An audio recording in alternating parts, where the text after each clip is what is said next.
Ok, então bem-vindos e bem-vindas a esse segundo dia do seminário sobre BRICS e, se não me engano, terceiro dia da Semana de Relações Internacionais aqui na PUC. Eu sou Gonzalo Berron, o irmão da Friedrich Ebert Stiftung, ou seja, da Fundação Friedrich Ebert aqui no Brasil, que estamos fazendo em parceria com o BRICS Policy Center e a PUC esse seminário, né? Me pediram para facilitar então essa primeira mesa do segundo dia, que se chama The Evolution of Climate Governance and the Regime Post-Paris, Its Actors and Processes. Ok? Eu vou fazer em português, mas eu vou ter que fazer primeiro as apresentações em inglês e tal. Então, para discutir esse tema, nós temos a Barbara Adams, do Global Policy Forum, a Camila Moreno, da CPDA, da Faculdade Federal Rural, daqui do Rio de Janeiro, e a Nathalie Understel, do Instituto Clima e Sociedade. Eu vou pedir mais 10 minutos, né? A minha ideia é acabar por volta das 11h10, já que estamos começando com esse delay.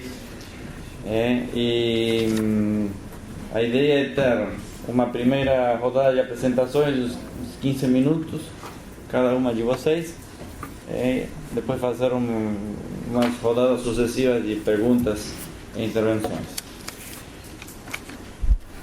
Então, segundo o meu programa, começaríamos com a Barbara Adams.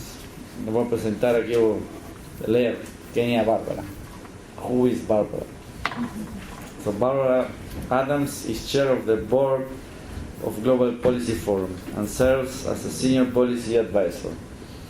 She was trained as an economist in the UK, worked as executive director of the Manitoba Council for International Affairs in Canada, and has undertaken development program in Uruguay. Tú debes hablar en español entonces. Sí, un poquito. Un poquito. She served as associate director of the Quaker United Nations office in New York before joining the United Nations. Yeah. Serving there as deputy coordinator of the UN Non-Governmental Liaison Service and head of its UN headquarters office through the period of the UN Global Conference of 1990s. So, Including great. being in Rio. Yeah, from 2003 and 2008, she worked for the United Nations Development Fund for Women, UNIFEM.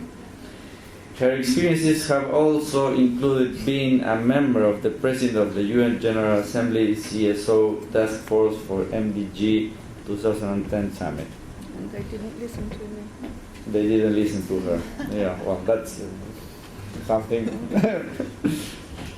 The coordinating committee of Social Watch and the Social Society Reflection Group on Global Development Perspectives, which has released its report No Future Without Justice in the Development Dialogue series. Okay, so we have a piece here. So I give you around 15 minutes, okay? Yes. Thank you very much, and thank you for inviting me. Am I working? You want to use this? Okay. Wait. The red light doesn't want to stay. Thank you very much. I really appreciate the invitation to be here. And I always find it, I don't know what the adjective is, something or other to be reminded that I worked for the United Nations for a long time. Bookending that experience working with civil society and now again with civil society and doing a lot of research with regard to the UN. When I received this invitation and I read the opening paragraph with regard to this particular session, the evolution of climate governance, the post-Paris regime actors and processes, and then also seeing the interesting contrast that is there between the multilateral approach with regard to Kyoto and now the recently agreed Paris Agreement, I have to say I stumbled a little bit. I stumbled reading that on the one hand, Kyoto didn't constitute a global agreement because of the average targets only for countries listed in Annex A, characterized then as industrialized nations. And the Paris Agreement, in contrast, being a global agreement because it includes responsibilities for more countries. And that immediately got me thinking, what is a global agreement, if you like? And there was also a comment there that because of the common but differentiated essence of the Kyoto Protocol, this differentiated approach meant that it wasn't global.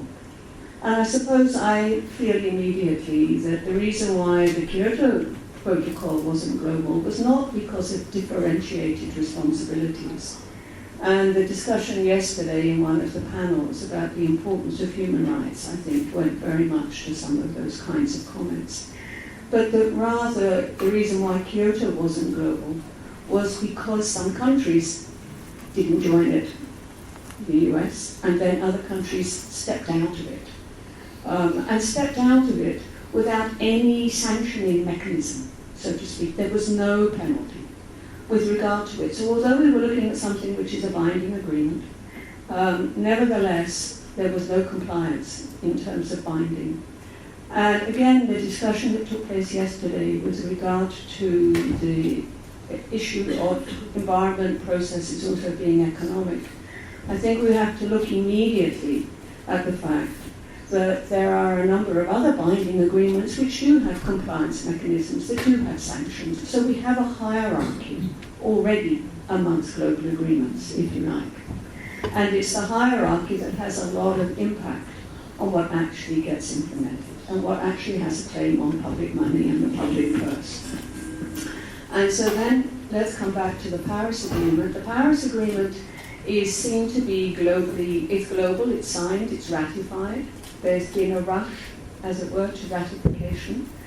And something else that is noticeable about the Paris Agreement is what is called the bottom-up approach, which is also there. The bottom-up approach meaning that it started with the individual countries identifying what they were going to contribute, these nationally determined contributions with regard to it. So immediately I think that there is a feeling here that countries have already identified what they need to do, that it is much more closely related, therefore, to policy and also to budget and processes. So that it has, in many ways, the opportunity to be more implemented than something that would be imposed. I think we have to come back and look at this in a variety of ways. So I think we have here, the testing hasn't happened yet. We all know that when you add up all of the nationally determined contributions, they come nowhere near what we need in terms of the actual emission cuts. So we haven't yet got to the phase, the very difficult second phase, of how we're going to negotiate closing that gap. And the other thing that is very interesting, I think, with regard to Paris here is that that is recognized. And that part of the agreement in there is the idea that the power of data and reporting is basically going to push the various parties not only to honor the commitments they've made at the outset, but also to make stronger and stronger commitments as we go through, and there's a provision for 5-year review. So I think some of this has been thought through, but I actually don't think we're anywhere near yet testing how this compares with the previous approaches that we've had. We're still coming, if you like, to the key test of whether this will be a global agreement that will actually meet the needs that are there. Something else that was very relevant, I think, about the Paris Agreement on climate, and I was at the Paris conference a year ago, and the question was, and a lot of people were discussing, the other message that was really important from the Paris Agreement was whether or not it was giving a strong enough signal to the markets to stop betting on fossil fuels and to shift. So there was a very strong influence here, again, on the recognition of the market and the importance of that kind of shift. Now, I mean, there's an International Monetary Fund report of a couple of years ago that has calculated that the total cost of subsidies to fossil fuels comes to $1,900 billion. I can't really work with these figures, but for people who can, let me tell you that I happen to know when you do 100 billions, that's 9 noughts. And if you do the next lot up, that's 12 noughts and so on. So here we're dealing with a lot of noughts. Now, if all of these public resources, because subsidies are public resources, this is money from the public purse, which is not being used for other things that are priorities, back to the human rights conversation, that if these public resources, if this use was eliminated and the companies had to pay the externalities here, the fund calculated, and of course we don't tend to think of the fund as very active in the past around climate, that this would result in a decline of 13%, just like that, of all global CO2 emissions. The G20 agreed many years ago, 2009, that it was going to phase out inefficient fossil fuels. A couple of months ago, the G20 was still discussing whether or not they were going to set as the target date 2020 or 2025. So when I look at this, and here is something that really would be key, this would be an agreement that would be really, really helpful at a global level, right? When I look at this and I compare it with other experiences with regard to multilateralism, the first thing that strikes you is we have, again, if you like, the regular gap that we experience between the aspiration and the actual implementation. And we also have to recognize from previous multilateral agreements, and I don't think time would allow me, but just to say that it happens frequently, that how you finance and also how you measure progress of an agreement can often actually rewrite the agreement. So you have an agreement which is an aspiration in many areas. We've got the 2030 agenda there as well with the SDGs. We have many areas. But the key on the implementation becomes particularly finance. Finance tends to control delivery and how you measure progress, which is why a number of us find ourselves spending a remarkable amount of time looking at indicators, and I promise not to do that today. What is very new about the Paris Agreement and the SDGs, the 2030 Agenda, in both cases, is the way they're talking about universality. Universality meaning all countries have to respond with domestic policies.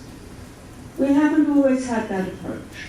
What we had with Kyoto was the burden of the policy change was with the Annex I countries. What we have tended to have with most development agreements, MDGs, etc., that we've had over 2030, over many decades, is that the domestic policy change has always been in developing countries. Developing countries will have to change their societies in a whole variety of ways in exchange for finance, usually external public finance from traditional donors. Now what we have here, with both the Paris Agreement and with the 2030 Agenda, is at the implementation stage an obligation for all countries to look to their domestic policies as well as the way in which they participate in the context of international cooperation. When we look at the means of implementation, something else noticeable, and I have to confess I was a bit daunted by the scope of this title with actors and processes, so I've chosen to pick on a couple of trends that I think are noticeable at the moment, so excuse me for narrowing down from that particular point of view. One of the things that is really noticeable is the turn to the private, or rather the corporate sector now, almost across the board in terms of means of implementation of agreements. And the growing centrality that we are seeing of public-private partnerships. Part of this comes from a recognition that we need trillions for infrastructure, etc. And part of it comes from the conversation that I think we were having yesterday as well about we don't just have neoliberal economic policy, we have neoliberal governance. And so in many cases we've seen this reflection both at the national and the international level. public-private partnerships tended to be basically for public in developed countries and less so in developing countries, and even less so when you come to least developed countries, because the bottom line is you've got to be creditworthy to the market. And so in that particular sense, there has been an increase in public-private partnerships in developing countries. But it's very, very focused in that particular area. So the universality starts already to look a little bit suspect, if you see what I mean. The other thing that I would say with the global push on PPPs is this is in many, many areas. So yes, it's in infrastructure, but also there are so many areas now which are public services, essential public services, where public-private partnerships are being seen as the delivery mechanism: healthcare, education, water. Again, back to the conversation yesterday, I think, about the interface between the economics process, the human rights process, and so on. I'm skipping, I had a couple of slides which I'm going to skip, but which shows some of the analysis that is taking place with regard to public-private partnerships. And basically, I'll read you an evaluation. All of this is taking place at a time when there is analysis in the OECD to show that the extensive use of public-private partnerships in Spain and Portugal were actually major contributors to their financial collapse in a whole variety of areas. And there is a World Bank evaluation which says public-private partnerships are not a panacea. Literature points to the negative effects on public budgets because of contingent liabilities not being adequately assessed, insufficiently reported off the off-books conversations, or accounted for off-balance sheet. Further, PPPs are generally considered to be more expensive than public financing due to high private sector borrowing costs and high transaction costs. There are basically studies to show that of all the ways in which public money can be used to lever private money, PPPs are the most expensive way of doing it.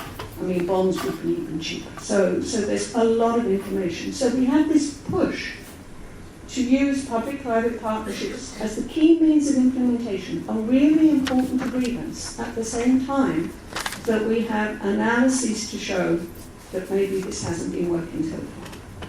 We also have the fact that the World Bank has just set itself up as the authority and is developing guidelines. Why am I saying all of this? Of course I'm hoping that the BRICS will stick their big toes into this conversation and start to look at some of the guidelines, the assessment, the reporting, and so on. Last comment with regard to PPPs, they're pro-cyclical, logically, right, economically. And yet so much of what we're talking about in climate change, for example, or with the provision of public services, water and so on, requires counter-cyclical finance. So I think back to the original comment I made about the gap between the aspiration, the goal, the need, and the actual means of implementation. With all of this happening, we took a close look, a colleague and myself took a close look at what was happening in the context of the UN system as a whole, with the big increase of corporate and private financing and philanthropy. And to see, we thought, well, if this is the trend that is coming, what can we learn from the present situation and what has been going on? And so we looked at those parts of the UN development system that already had a large contribution, as it were, from corporate and private sector. And we have a study that is related to that, and I can give you the reference for those that are interested. Just to cite one or two findings from that, the World Health Organization. The World Health Organization now, it changed its rules in 1997, I think it was, to allow private funding. Of course, the World Health Organization has a huge problem in terms of conflict of interest issues with regard to pharmaceutical and so on. Today, and the World Health Organization is a member state organization. The largest voluntary contributor to the World Health Organization across the board today is the Bill and Melinda Gates Foundation. second to the United States and all of the other member states, and there are a number of philanthropy and private companies that are actually major contributors. And we did some work to show how this is actually influencing the programming. In other words, this isn't coming in just to help finance multilaterally, democratically accountable programming, it's changing the program. Is changing the programming because, as I said at the beginning, what's available to be funded tends to move forward and the others sort of fall by the wayside. And there are some remarkable figures to show how this happened at the time of Ebola. So how is the UN, how are the member states at the global level working together to actually engage with the corporate sector? There are two main gateways. One is the Global Compact and one is called the UN Foundation. I would just point out that the Global Compact was extremely active in Marrakesh last week. And in fact, the Global Compact was the organization that pulled together, I think some of you saw the statements of the 300 plus CEOs basically asking Mr. Trump to change his mind, which he will do frequently, but not always in the way we want. But nevertheless, that was facilitated by the Global Compact. The Global Compact has the image of being a part of the UN system. It is not. The Global Compact, in essence, is a foundation of the Global Compact, most of the financing, and it is a US foundation, registered in the United States. And so it has become a gatekeeper or a broker, if you like, all kinds of questions about accountability and so on, which I won't elaborate, but which I can imagine that you would be aware of. So, where is the accountability coming from? We're talking here, when we look at these, of the blurring of public and private, not just in money, but in terms of reporting, in terms of responsibilities.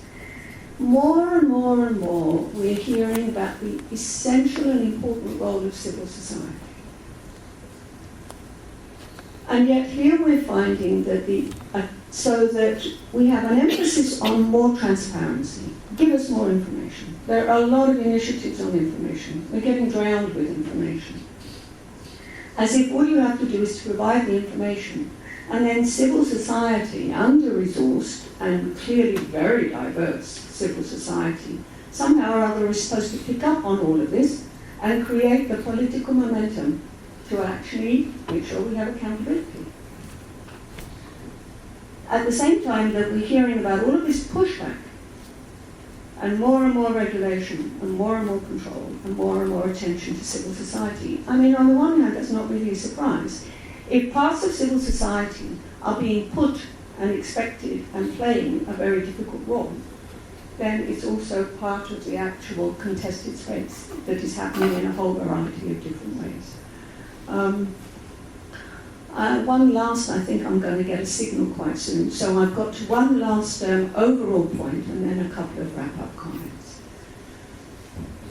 I think that we have to face the fact that at the same time that governments were in Paris making the agreement and also in Marrakesh and other places signing and ratifying these agreements, they were also at the same time signing bilateral investment agreements, economic partnership agreements that include in them clauses and mega trade agreements that include in them clauses that would basically jeopardize or make it impossible for them at their domestic policy level to actually fulfill the commitments they make in the Paris Agreement or in the 2030 Agenda.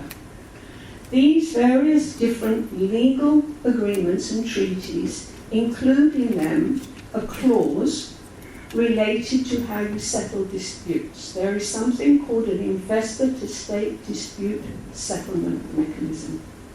So we now have in law, and this is relatively new, the last decade or so, we now have the ability of an investor to sue a sovereign government directly in a court with private arbitration.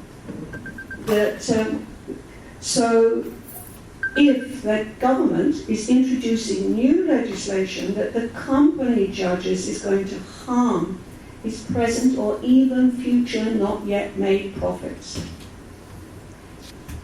And this is actually very active and taking place right now. So, and I think this is more than an incoherence problem, it's certainly an incoherence problem, but there's a hierarchy problem. There's a whole change in the role now of the state from having been the provider of governance to being a manager of the various different parts of society without any, oh no, I shouldn't say that, I'm getting carried away, without sufficient attention to the power asymmetries of the different parts of society. We are in a pay-to-play system. We're in a pay-to-play system, not only at the UN, with the example I just gave you with the World Health Organization. We're in a pay-to-play system in all kinds of different areas. And so, and there are a number of cases that I could give you as to where this is happening and where governments that have been introducing renewable energy legislation have been sued by companies, Ecuador, and the companies have won. So we've got here now an active deterrent to actually be able to pursue some of this. So let me, without finessing my way to it, because I don't have time, BRICS. I just want to make a couple of, first of all, we had one minute. I don't know what the one was. We had an active conversation yesterday about what's going on and how this is a strategy with regard to addressing power, okay, in various ways. And a very interesting conversation about whether that was its purpose only, externally driven to address power, or whether it was also a strategy that was part of an evolution, not just to gain the policy space, but maybe to have new policies in that space, right? And I think that there was a conversation there. I'd like to just mention a couple of things in terms of that. One is the relationship of the BRICS, in particular to the mix, the middle-income countries. I think as we're starting to discuss these strategies going forward, and we want something that is going to work, not only in a power configuration, but also in terms of coming to a more responsive multilateralism, the role of the mix is absolutely crucial. These are the countries that have a vested interest in multilateralism working.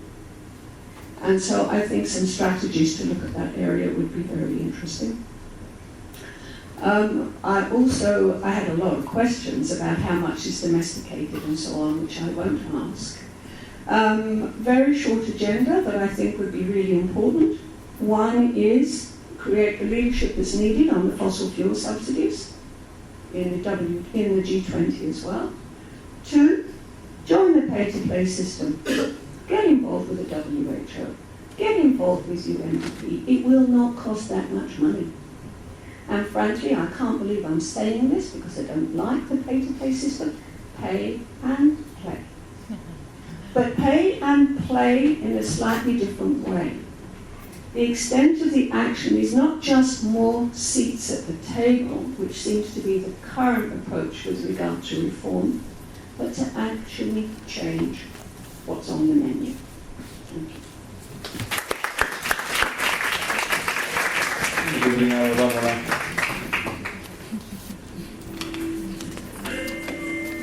Agora vamos passar para a Camila. Ah, eu tenho que só pedir para ele. Eu acho que é aqui. Aqui? Sim. Ok, peraí.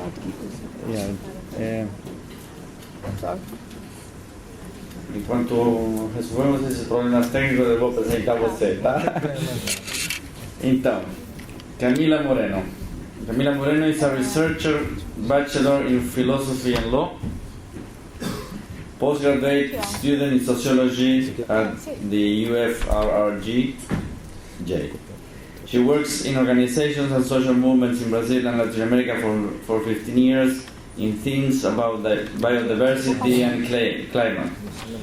Moreno follows UN climate negotiations since 2008. Her main study objects has been climate rationality, green capitalism, and new colonial equations. interested to know what the new colonial equations are. She's co-author of the publications Carbon Metrics, Global Abstractions and Ecological Epistemicide, and O Brasil Made in China, para pensar as reconfigurações do capitalismo contemporâneo. Então, como está? Tá bom. Certo? Certo. Então, são 15 minutes e depois a gente vai... Stop. Ó, começou a passar sozinho, sempre acontece isso. Não é pra mostrar. Não. Vai embora a surpresa. Eu odeio isso, só um pouquinho. Deixa eu arrumar isso aqui. Entendeu? Eu que mando, tá? Não quero...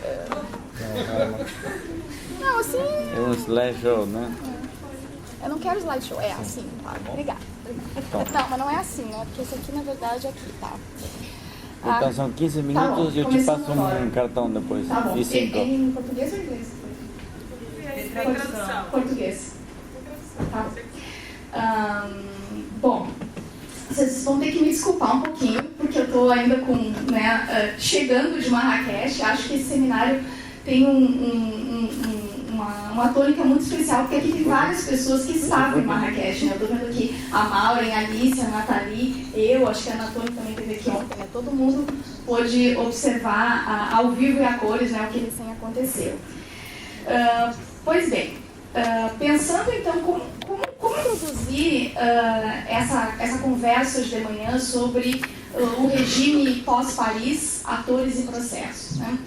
Então eu resolvi só fazer uma rápida contextualização. Essa é uma fotinho do jornal do dia seguinte da assinatura do Acordo de Paris no ano passado, aquela grande celebração, e a pergunta, vocês sabem que logo em seguida teve eleições na França, né? Então tinha um contexto também doméstico bastante localizado de várias coisas que aconteceram.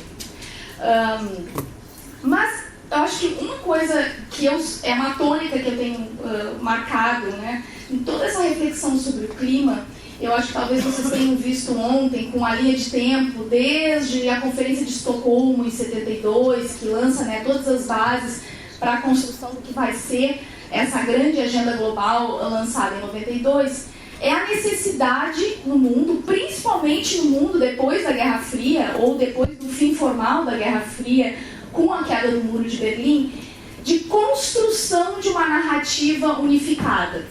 De construir, isso é um trabalho cotidiano, né? É um trabalho que cada vez mais a gente vê dentro da ONU como ele recebe o auxílio de agências de publicidade, de especialistas de comunicação, de criar um sentido comum para o desenvolvimento da humanidade.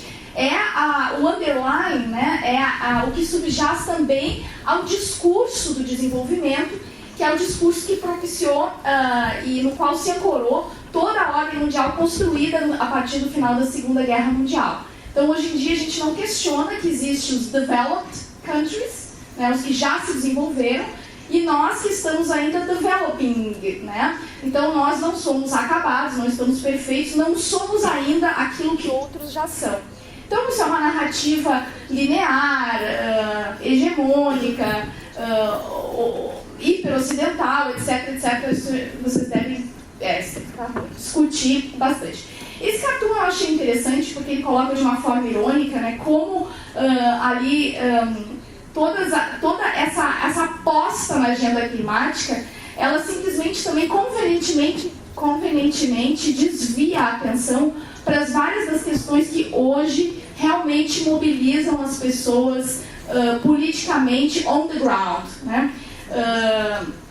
Vocês devem estar acompanhando, não só na Europa, mas no Brasil, nos Estados Unidos, isso é bastante evidente, todo esse recrudescimento da agenda dos direitos e um processo eleitoral, onde ao mesmo tempo que existe um descrédito da política, a gente está falando aqui em governança, né? Eu acho que no Brasil isso é bastante sério, quando a gente tem quase 40% entre brancos, nulos e abstenções numa votação, que quem passa pelo crivo das urnas, né, e não há nada mais em termos de governança do que a democracia direta, né, principalmente no Brasil, que a gente é obrigado a votar, de que estão sendo eleitos representantes dessa direita, de cada vez posições mais tensionadas, e como a gente vê, cada vez mais com uma mentalidade do mercado cada vez mais se afastando dessa mentalidade dos direitos.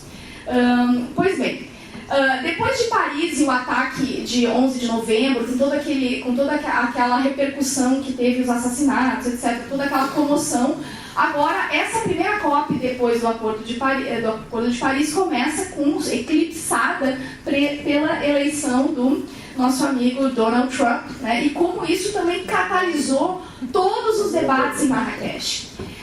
Isso é aquele raio catalisador, assim, não podemos retroceder, não podemos deixar que os Estados Unidos, etc. E eu que frequento, eu tenho um estranho hábito sádico de frequentar esses side events, né, os eventos paralelos da indústria.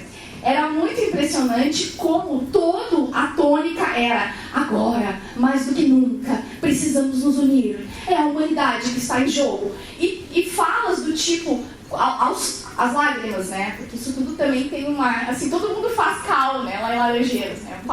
Tem um skill diplomático que eu recomendo para vocês, que é fazer teatro, né? Então diziam assim: nenhum presidente conseguiu deter a passagem das carruagens para os carros. Nenhum presidente conseguiu deter a transformação do telefone fixo para o telefone celular. Nenhum presidente irá deter as nossas tecnologias, etc., para combater o câmbio climático. Então é uma tônica assim, que para quem olha com o olhar etnográfico que está acontecendo ali, soa muito estranho.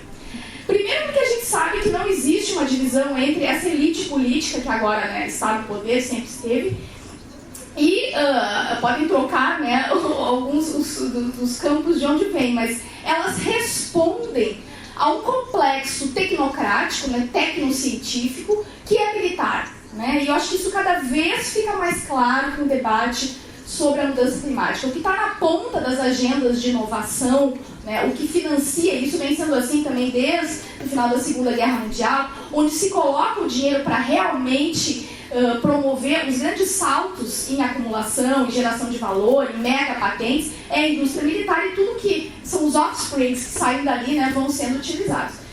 Eu vou dar um exemplo aqui para vocês, né? Esse aqui é a fotinho da família da UNFCCC no último dia, né? Todo mundo se prestou a ficar lá de manhã no sol, meio-dia. We will move ahead, né? Eu acho muito interessante porque tem uma série de marchas do clima e coisas assim, urso polar, coraçõezinhos, né? Não deixe os oceanos subirem, que depois tu vai num evento só do mercado financeiro e eles mostram aquelas imagens para legitimar o que eles estão fazendo.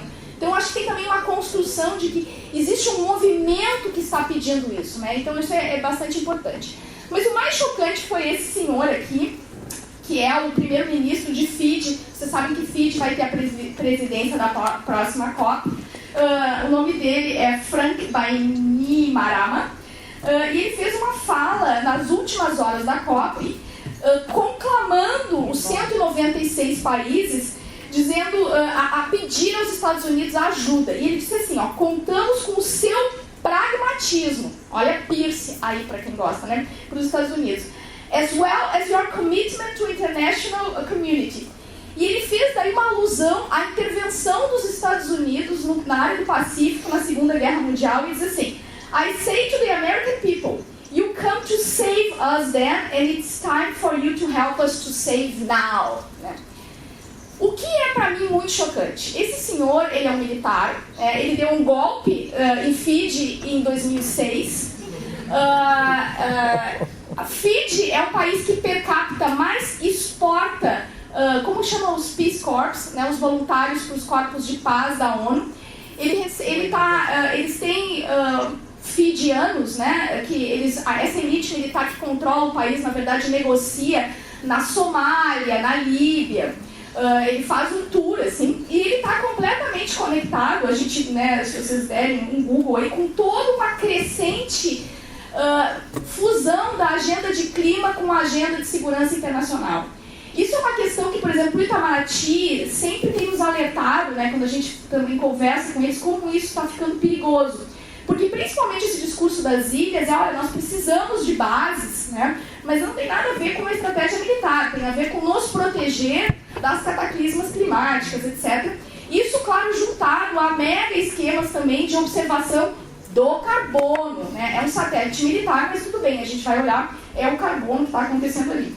Então, tem também agora um impulso muito grande para incluir o chamado Blue Carbon, né, que é o carbono azul em toda a contabilidade que vem, criar zonas de proteção marinha. Você sabe que tem um grande debate internacional que os países estão pedindo a revisão e extensão da sua plataforma além das 200 milhas terrestres, né, tem todo um boom de mineração submarina aí. Então, assim, essas coisas, e eu estou fazendo essa digressão um pouco longa, a Mauri já me olha assim, né? Porque são coisas que têm que ser lidas, elas não estão explícitas quando a gente chega lá. A gente tem que ir caminhando, juntando os dots, assim, de o que aquele teatro está colocando, porque é um processo realmente de sociedade do espetáculo, no melhor estilo Guy Debord, né? Enquanto isso, enquanto essas coisas não são discutidas, temos aí todo mundo celebrando, esse era o planetinha com um sorriso, e essa bola de plástico era um fenômeno, né? Todo mundo se abraçava para tirar foto nela durante 2 semanas, né? Bom, mas vamos lá. Então, Marrakech é ação. Ação. Mas ação para o quê? Implementar o quê? Para quem teve a oportunidade, eu não sei quem é que é familiarizado com o Acordo de Paris. Vocês chegaram aqui, quantos chegaram a fazer alguma disciplina ou chegaram a ler o acordo? Levante a mãozinha. Vamos ver. Bastante até. Pois então, o Acordo de Paris, esse que deita as bases, né?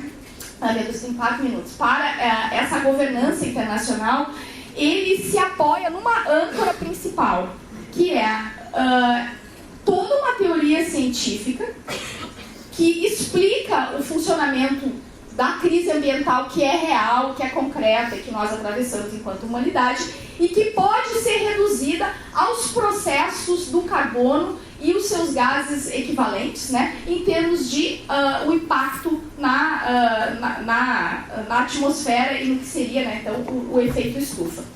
Bom, isso é muito importante entender, porque ontem vocês devem ter ouvido aqui a Larissa Packer, né, que deve ter falado de biodiversidade. Não sei se ela chegou a entrar, né, nessa fusão da agenda. É em função de uma teoria que entende a natureza como máquina, né, que eu posso emitir, sequestrar, neutralizar, que eu excluo completamente a biodiversidade, porque é isso que permite, por exemplo, que Blyimage, representando 24 milhões de hectares de soja plantado no país, chegue lá apresentando a expansão da monocultura como solução. Então, assim, tem uma racionalidade de fundo que autoriza fazer sentido do que a gente costuma chamar das falsas soluções. Mas o Acordo de Paris, então, ele incorpora toda essa lógica do carbono, né? Isso demoraria muito tempo para a gente, não temos agora, temos 3 minutos e meio, né? Como um pilar central, e ele inclui no seu artigo, ali 2, 3 e 4, que não é só as emissões do carbono, são as emissões by source, antropogênicas, e removals by sink, que isso também, aliás, foi uma das coisas que o Brasil conseguiu emplacar. Então ele cria uma modulação de, como é que é, 9 fora 0, né? Trocar 6 por meia dúzia, de que eu posso criar contabilidades, eu reduzo todos os processos naturais e os processos industriais a uma aceitável equivalência do carbono, e eu digo, não, o Brasil pode emitir mais com pré-sal, mas se ele plantar mais eucalipto, eu faço uma equivalência, eu neutralizo, e eu estou aplicando esse conceito das emissões net, emissões líquidas, né? Isso para nós é um dos pecados. Quando eu digo para nós, eu digo o Grupo Carta de Belém, que é uma coalizão da qual eu faço parte, e que vem, desde 2009, acompanhando essas negociações com uma postura bastante crítica e justamente levantando esses pontos que parecem que hoje em dia a gente não pode colocar mais, né? Quem neutraliza, como se neutraliza. Bom, isso aqui é uma tonelada métrica de CO2 equivalente. Tem mais 5. Tá bom. Que é a base em função da qual os países têm que traduzir a sua economia, né? Tem um processo, eu venho da filosofia, né? Tem um processo de uma racionalidade quantificada, que é uma questão não só da sociologia, mas também da antropologia, que está sendo levada aos seus extremos históricos, assim, num período curtíssimo, né? Eu acho que isso também é todo um debate a ser feito. Isso apoiado por uma ideia de que a condição para esse Acordo de Paris funcionar é que o futuro não tem preço, por isso, put a price on carbon. Eu assisti acho que a primeira-ministra da Nova Zelândia cantando uma música da Beyoncé, essas coisas surreais que só acontecem na COP, né? Eu não conhecia, mas era Single Ladies. E ela disse que, como é que é? If you value her, you should have put a ring on it. Alguma coisa assim super machista. E depois ela dizia, se você valora o carbono, you should put a price on it. E a plateia é o delírio, né? Levantando, batendo palma, né? Inclusive a chair do APA, né? Bom, por que eu preciso dessa construção? Eu preciso dessa construção porque o Acordo de Paris, ele também expressamente fala que eu devo buscar as reduções das emissões da maneira most cost effective. E aí vocês sabem que o diabo mora nos detalhes. Essa é a famosa gráfico, né? A linha de abatimento, a curva de abatimento de custo. Essa daí eu acho que ela é da McKinsey, né? A McKinsey gerou isso há quase 10 anos atrás, uma série delas. Depois tem outras do Banco Mundial, tem uma série de consultorias que produzem, né? Eu acho também que uma perspectiva antropológica é muito interessante, como que o discurso ele não é mais o que se fala, eles são essas imagens, né, todas gráficas que supostamente traduzem toda uma complexidade e todo mundo sacode a cabeça e diz claro. Então aqui tem os preços, né, de quanto que custam essas ações climáticas. E claro, isso tudo é casado com pacotes tecnológicos, com lobbies industriais. Essas linhas não se constroem como a gente é feito acreditar apenas pela ciência, né? Essa ciência ela não existe sem o seu complexo técnico-científico. Bom, as que antes eram INDCs, as contribuições, intenções de contribuições nacionalmente determinadas, elas depois da entrada em vigor do Acordo de Paris, elas se transformaram em NDCs, as contribuições nacionalmente determinadas. Eu peguei esse gráfico, aquele antigo, ele é de antes de Paris, mas só para vocês terem uma ideia, como é que tu cria essa ideia do gap, né? Que se eu continuar fazendo assim, assado, então eu vou chegar nesses graus, a gente não pode, tem que manter para baixo. Então, como é que eu manobro com aquilo que eu vou poder negociar? Agora, o grande hype é conseguir manter a 1,5 grau da temperatura média, né, do aquecimento de todo o planeta, comparado com níveis pré-industriais, e para isso o IPCC vai produzir um relatório, acho que é 2018, se eu não estou enganada, oferecendo inclusive também as tecnologias que já estão disponíveis para isso. O que é interessante é que ao fazer essas NDCs, cada país usa uma metodologia, então é tipo comparar. Primeiro, vou fazer um regime global, né? Tá todo mundo gordo, vamos fazer um regime. Então, né, todo mundo tem que ter um peso médio de 50 quilos e pode comer 800 calorias. E eu não olho assim, quem já estava starving, né, magérrimo, essas calorias vão vir da onde, né? Daí daqui a pouco chega um Unilever dizendo, não, eu tenho um kit aqui que tem as calorias prontas, enfim. É todo mundo assim muito, muito estranho. O que não é estranho é como todas essas propostas convergem para a ideia de que a saída é o mercado é o que pode alocar da maneira mais custo-eficiente essas soluções e esses investments, né, esses investimentos.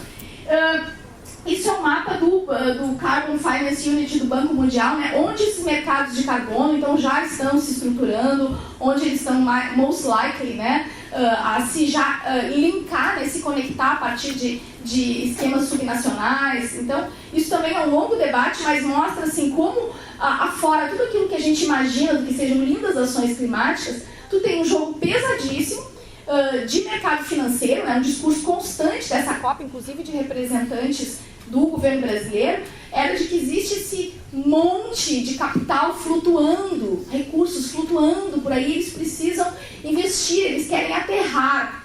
Bom, esse capital que foi gerado através de especulação, capital que flutua e quer aterrar, ele quer investir para gerar lucro. E daí, conectando com o que estava sendo falado antes, né, uma ideia de política pública que gere lucro, ela deveria causar, pelo menos assim, uma reação bastante forte do lado de vocês, porque eu acho que é bastante incompatível com uma agenda de direitos. Bom, isso aí gera um mundo de offsets, né, porque vocês sabem do discurso de que isso será possível também equalizar a partir de compensações. O artigo 6 do Acordo de Paris, ele abre essa possibilidade, ele não foi, agora as discussões estão avançando bastante como isso vai ser regulamentado, né, mas tem duas provisões chaves ali, os chamados ITMOS, né, Internationally Transferable Mitigation Outcomes, né, unidades de mitigação, também traduzidas naquela caixinha do carbono que eu falei para vocês, e o famoso mecanismo de desenvolvimento sustentável, proposta do Brasil, que vamos ver lá como que ele se materializa e como se relaciona com outros. Também são assuntos bastante longos para entrar aqui. O que a gente viu em Marrakech sobre a ação climática? Primeiro, aquela declaração que eu recomendo que vocês leiam, né, dos champions, climate champions, né, high ambition champions. Então tem a ideia dos campeões, né, quem está na frente, quem quer fazer e quem vai nos seguir, né.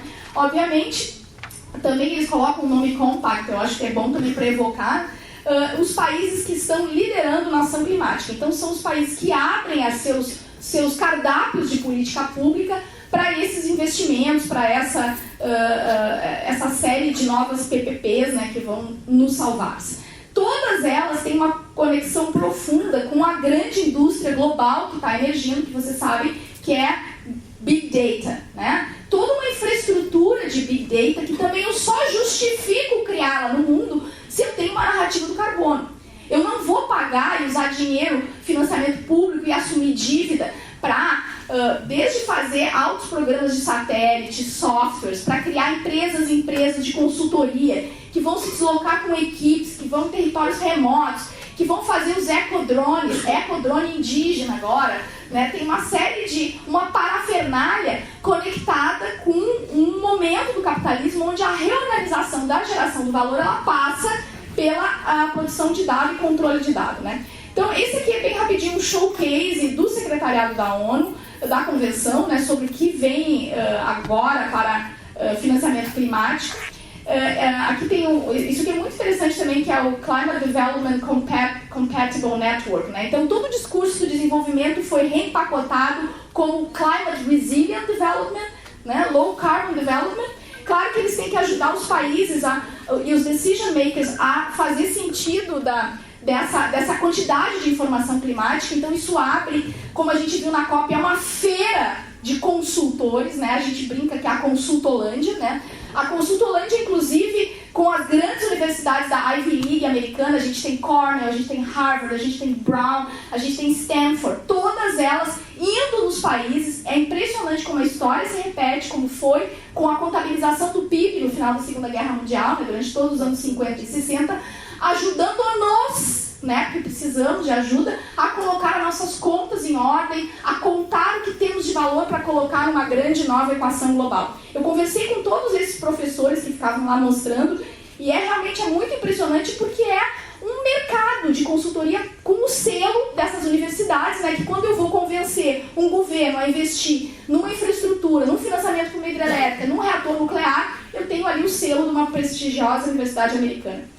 Bom, essa história dos non-state actors é muito, como a gente diz em inglês, tricky, porque junta de Banco Mundial, a Avaz, a WWF, a Unilever e todas as grandes players de cadeias de valor global, e tudo isso, né, sobre a ideia de... Eu estou acabando.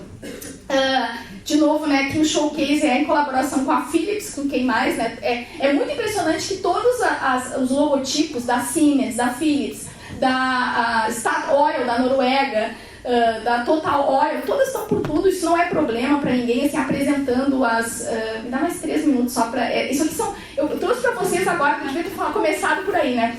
O que eles imaginam, o que são os imaginários coloniais, já para terminar, né? Sempre mulheres, especialmente na África, né, que tem todo o fetiche, assim, e esse daí é um projeto chamado Mapping for Rights. Então essa é na bacia do Congo, ela ganha um laptop, eu não tenho a foto, mas o laptop tem assim, tinha não sei se é esse, mas eu tenho uma foto bem de perto, que embaixo do iPad, né, tem assim, propriedade da USAID, né, USA. Ela mapeia as coisas que estão acontecendo no território, claro, para ajudar a lutar contra o câmbio climático, e aquilo tudo é mandado. Não, é assim, ó, tem que rir, né? Isso daí é vendido, isso aí é uma empresa privada que tem esse tal de Forestry Link, etc, etc, etc.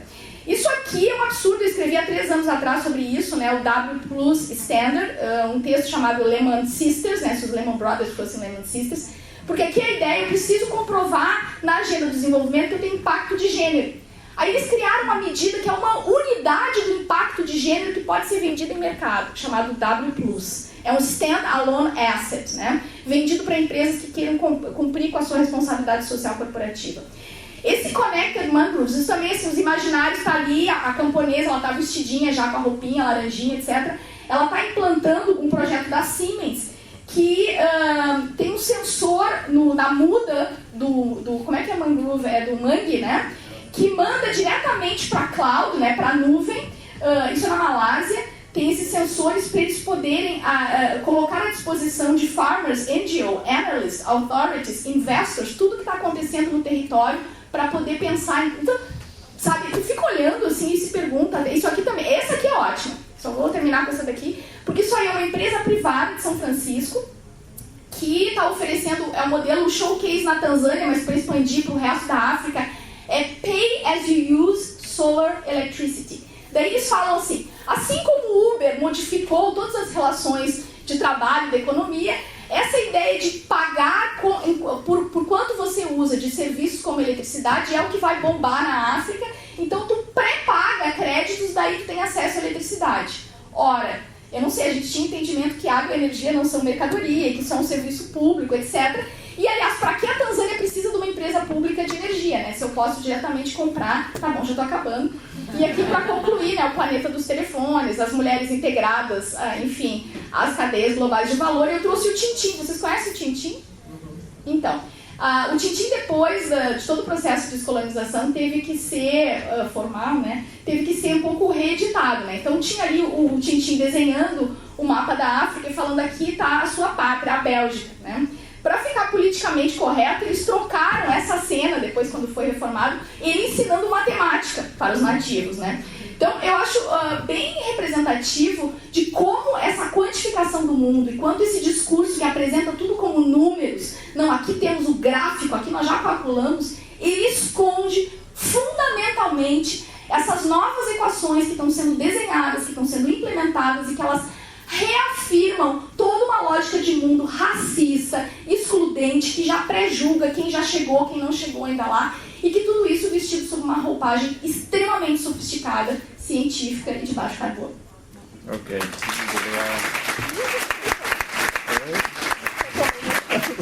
Não farei comentários. As meninas pegam muito tempo. Levam muito tempo. Ok. Então, Você não se ofende se eu não leio? Não, vamos embora. Ok, isso. Então, Nathalie. Eu me auto-introduzo. Obrigada. Na verdade, eu preparei minha fala em inglês, então vou ter que ficar olhando os papéis aqui para falar em português, mas eu até prefiro.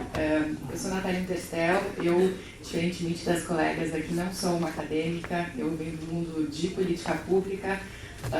Observei as negociações de mudança do clima, principalmente a partir de 2007, quando estava na Amazônia, e depois fui para o governo, atuei como negociadora. Hoje eu estou meio fora, meio dentro, observando o que está acontecendo, e o que eu quero trazer são as minhas impressões, principalmente sobre como essa governança, especialmente pós-Paris, ela vem sendo desenhada. Então, quero comentar sobre alguns processos e, muito provavelmente, fazer as pontes já com as falas anteriores.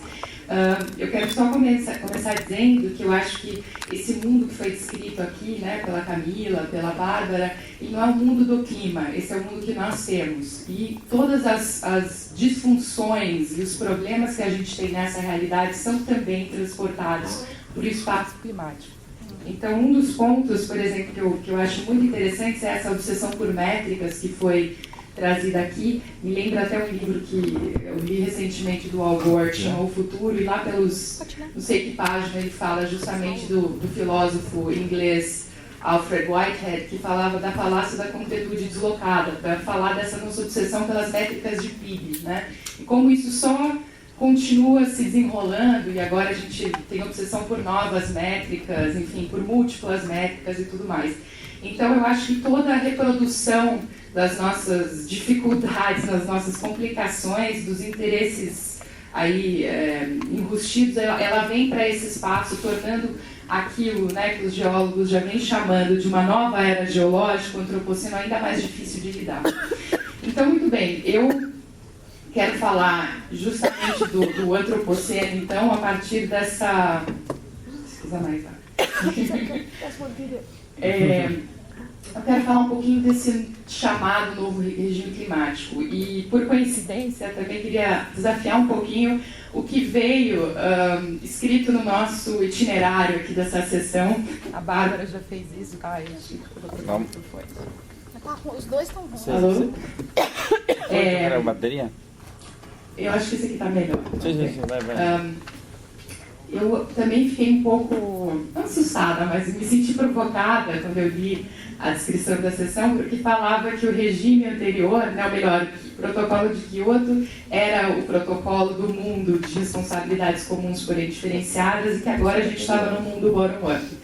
E eu fiquei não pensando necessariamente o que é um Global Agreement, como a Bárbara, mas eu fiquei me perguntando o seguinte, bom, esse princípio, né, que foi colocado como fundação da Convenção da Mudança do Clima, das responsabilidades comuns, porém diferenciadas, e eu vou ficar falando de CBBR para não ficar repetindo esse jargão enorme, mas ele é um princípio, né, ele não veio de Kyoto, ele veio da fundação dessa Convenção Internacional e, de certa maneira, ele, pela dificuldade de interpretá-lo, reinterpretá-lo dinamicamente ao longo do tempo, que a gente chegou, eu acredito, onde a gente chegou, né?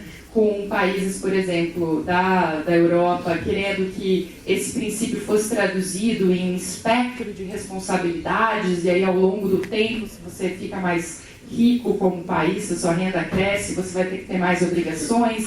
E outras partes da convenção falando que não, isso está ali, vai ser assim e vamos embora, não sei quando é que a gente vai mudar.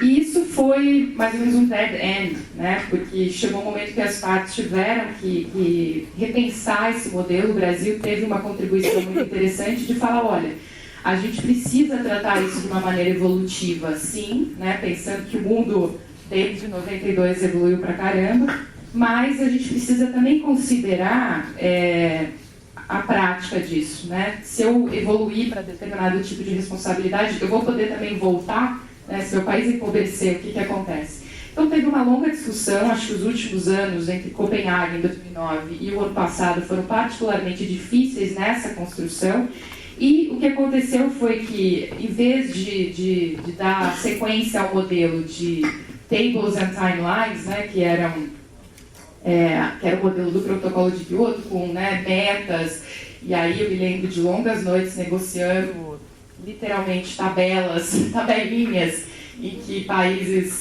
do anexo 1 queriam lá manter padrões comuns de relato de compromissos, e nós, do lado de Basic e G77, falávamos, não, a gente quer a liberdade para fazer do nosso jeito, não igual a vocês, enfim. Esse modelo, ele não foi totalmente abandonado, mas a gente partiu para uma outra estrutura em que me parece menos importante, né, menos relevante, na verdade, você tentar descobrir qual que é a contribuição justa, equivalente de um país em relação ao outro, quer dizer, um modelo de reciprocidade, em que eu vou fazer se você fizer, que eu não quero fazer por você, né, por um modelo um pouco mais unilateral. Então, tem até alguns estudiosos aí que têm falado que esse modelo pós-Paris é um modelo de unilateralismo coordenado internacionalmente, né? Porque cada um define aquilo que vai fazer em termos nacionais. E aí, a forma como eu venho enxergando essa governança, ou melhor, essa estrutura, né, para não falar da governança ainda pós-Paris, ela é menos, quer dizer, ela é muito bottom-up, né? Mas ela tem um elemento que vem de cima para baixo, que é justamente a parte de transparência, ou seja, os países, as partes dessa convenção, quem ratificou Paris, vai apresenta suas NDCs, suas contribuições nacionalmente determinadas, mas você tem uma estrutura macro, né, uma estrutura na convenção, que é quem responde justamente por fazer essa leitura. E uma coisa muitíssimo interessante aliás, tem várias coisas interessantes, mas uma coisa muito interessante é que, para além, né, de termos contribuições nacionais e objetivos nacionais, nós temos, pela primeira vez, me parece, os objetivos coletivos. Então, quando a gente fala dos 2 graus, ou da da intenção de chegar em 1,5 grau, de neutralidade de carbono entre 2050 e 2100, quer dizer, aí reside a oportunidade de fato, né, global, coletiva, da gente, inclusive fora da convenção, poder medir ou poder de fato se posicionar em relação a estamos tendo progresso ou não, né? E por que isso é importante? Porque quando se olha para aquilo, eu acho que a Bárbara em algum momento até falou alguma coisa, eu anotei que agora me esqueci, mas em relação ao que foi o resultado, né? Qual foi a efetividade? Quando a gente olha, não me lembro o dado exato de cabeça, mas eu me lembro muito bem que Kyoto não entregou aquilo que prometeu. Inclusive, você teve um aumento das emissões em relação àquilo que se esperava. Então, cada um fazia o que tinha que ser feito, tinha lá seu modelo de cumprimento, compliance ou não, mas que era muito fraco e que no final não entregou nenhum resultado, digamos, positivo, né? Aqui agora, apesar da gente não ter, e isso é muito importante, a gente não tem nenhum mecanismo de enforcement, né, nenhum mecanismo de comando e controle na convenção para obrigar os países a fazerem aquilo que eles estão dizendo que vão fazer, né? E nem os setores, que eu depois vou falar quem não é país, o que está acontecendo. Está, na verdade, na mão das sociedades nacionais e da comunidade, entre aspas, internacional, fazer aí um escândalo necessário caso um país não cumpra aquilo que fez. Esse é o mecanismo de enforcement que a gente tem até o momento. O que significa que se o Brasil propôs, né, após aí um período de conversas internas, se o Brasil propôs uma contribuição X para 2025 e depois para 2030, e no meio do caminho a gente resolver mudar, isso é uma questão interna, doméstica nossa, e depois, se a gente implementar isso ou não, também é um assunto que a gente vai ter que responder internamente. Então, por um lado, isso nos dá um poder, como sociedades nacionais, para digamos, um enfrentamento muito mais substantivo do que anteriormente, né? Que as partes ficavam lá, negociando, na convenção, e os aspectos nacionais, digamos, tinham menor, não sei se menor relevância, mas não eram tão fortes. Eu acho que agora a gente tem uma certa mudança, e esses dois níveis, né, o nível doméstico e o nível internacional, eles estão bastante sujeitos a essas políticas domésticas. Me dá um certo calafrio quando eu olho, por exemplo, para o Brasil e para os outros países do BRICS também, e vejo que a questão climática ainda é muito marginal ao desenvolvimento, né? E, para mim, não estou nem pensando aqui em emissões, eu estou pensando nos impactos das mudanças climáticas no nosso desenvolvimento, né?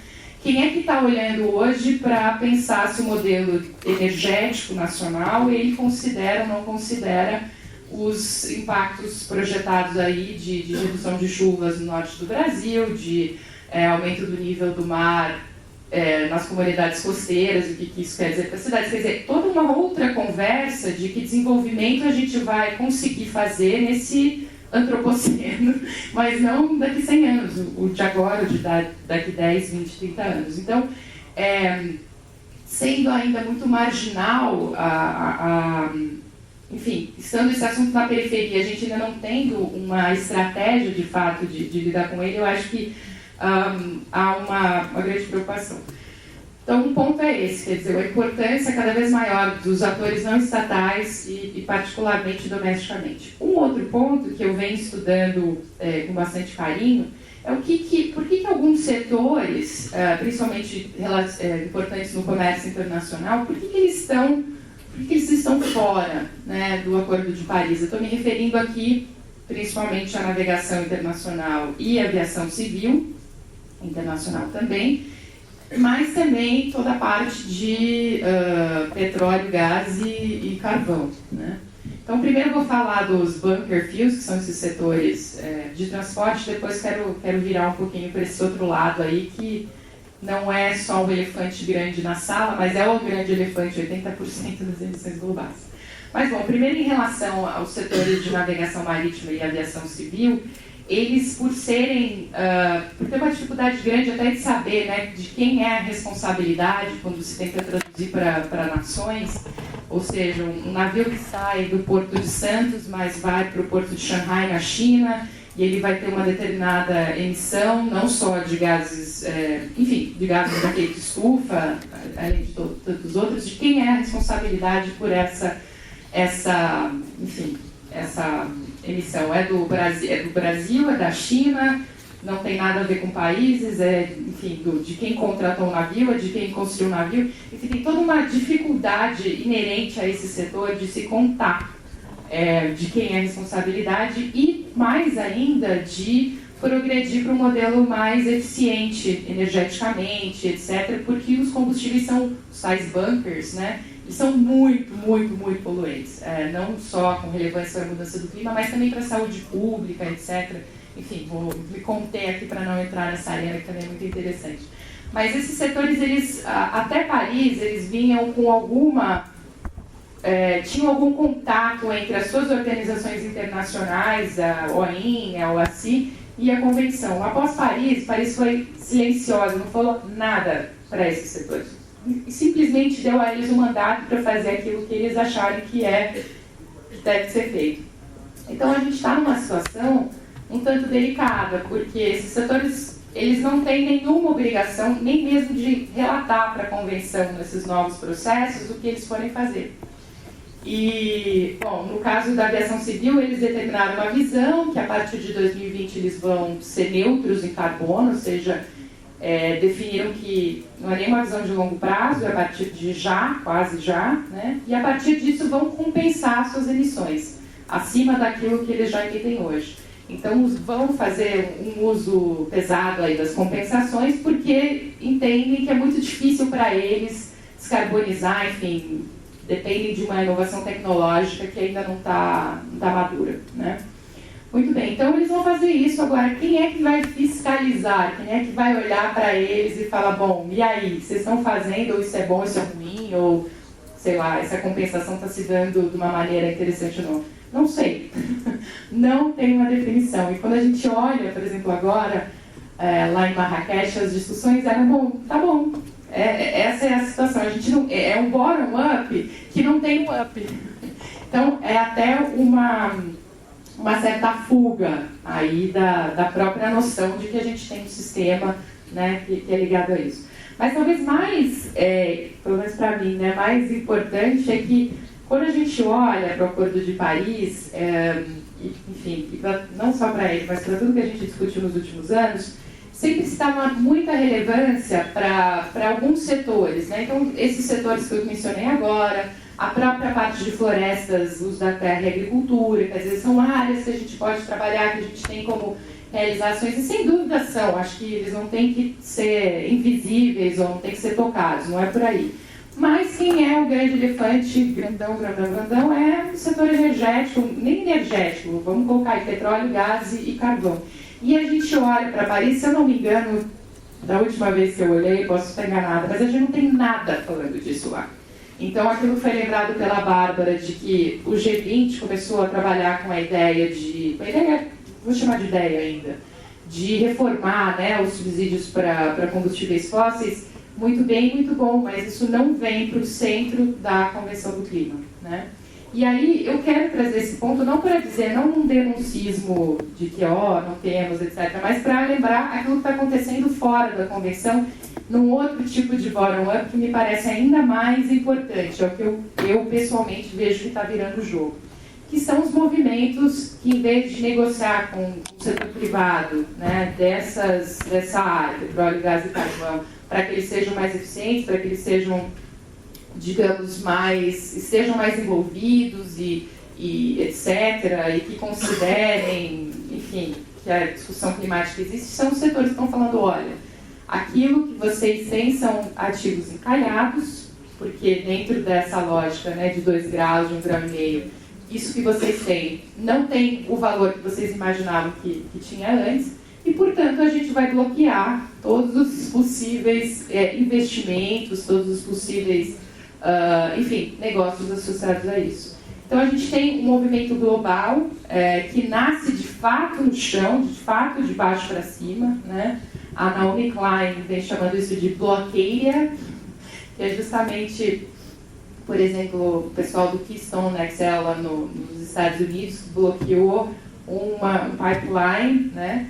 Você tem exemplos no mundo inteiro de desinvestimento, um movimento forte de divestment, inclusive começa a nascer aqui no Brasil, no Paraná, com, enfim, comunidades de base eclesiástica, que dizem não ao fracking, né, não à perfuração, à exploração de gás de xisto. E esse é um movimento que, de fato, está dizendo nós não queremos. Nós não só não queremos esse tipo de investimento em petróleo, gás e carvão e xisto no nosso território, né? Mas tudo bem se for lá no do vizinho. Mas eles estão dizendo nem aqui nem lá. Não. Porque a gente está olhando daqui para frente, para o futuro. Eu acho que esse é um movimento que, de fato, tem sido muito poderoso, faz a diferença, sim, né?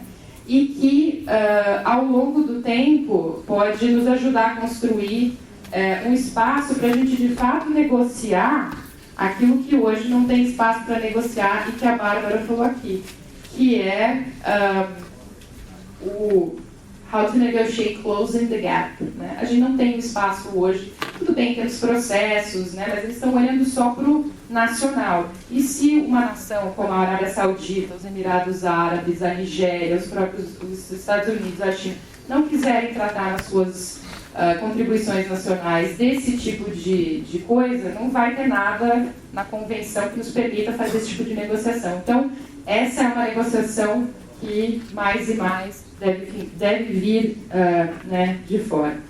E para finalizar, eu acho que a gente também tem um outro movimento que aí é menos... Enfim, um outro movimento que já vem acontecendo há um certo tempo, que é chamado de governança experimental, que são principalmente acordos bilaterais e outras coisas que começaram a nascer. Então, o Brasil foi até pioneiro nisso, quando, junto com a Noruega, estabeleceu uma parceria que acabou derivando no Fundo Amazônia, né, para questões de controle do desmatamento na Amazônia brasileira.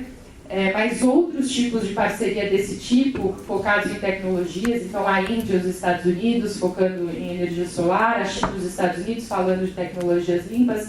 Então você começa a ter